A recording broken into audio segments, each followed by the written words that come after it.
Bienvenue sur la chaîne Bonne Nouvelle. La méditation du jour, l'exercice indispensable à la croissance. 1 Corinthiens 16, verset 13 nous dit « Veillez, demeurez fermes dans la foi, soyez des hommes, fortifiez-vous. » Amen. Un idéal élevé s'offre à la jeunesse. Celle-ci est invitée par Dieu à un service efficace.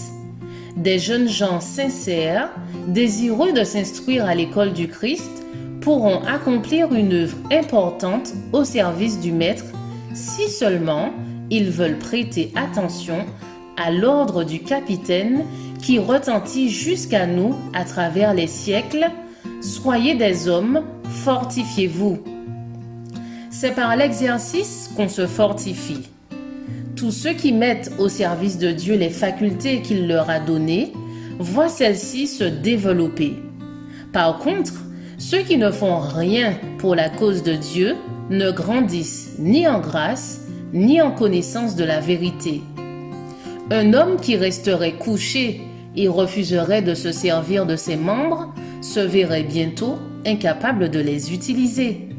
De même, le chrétien qui refuse d'exercer les facultés que Dieu lui a données, non seulement ne se développe pas, mais perd la force qu'il avait et devient un infirme spirituel.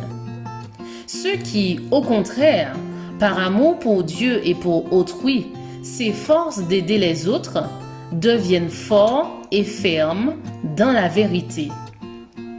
Le vrai chrétien ne travaille pas pour Dieu seulement, sous une impulsion momentanée, mais par principe, et non pas pour un jour ou pour un mois, mais pendant toute sa vie.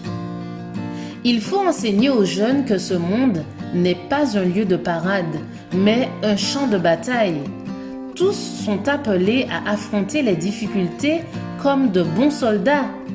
Qu'ils sachent que la véritable épreuve du caractère se trouve dans l'acceptation des responsabilités, de la place difficile, du travail qui doit être fait, même si cela n'apporte aucune récompense. Oh, si chacun pouvait apprécier à leur juste valeur les facultés qu'il a reçues de Dieu. Par le Christ, elles peuvent toutes être valorisées et amenées sous son autorité. Par vous-même, vous êtes impuissants, mais par la grâce du Christ, vous pourrez les employer de telle sorte que les bénédictions les plus abondantes en découleront pour vous comme pour les autres. Saisissez le Christ, vous accomplirez avec persévérance les œuvres qu'il a préparées pour vous et vous recevrez une récompense éternelle. Je vous souhaite une excellente journée. Que la grâce du Christ soit avec vous.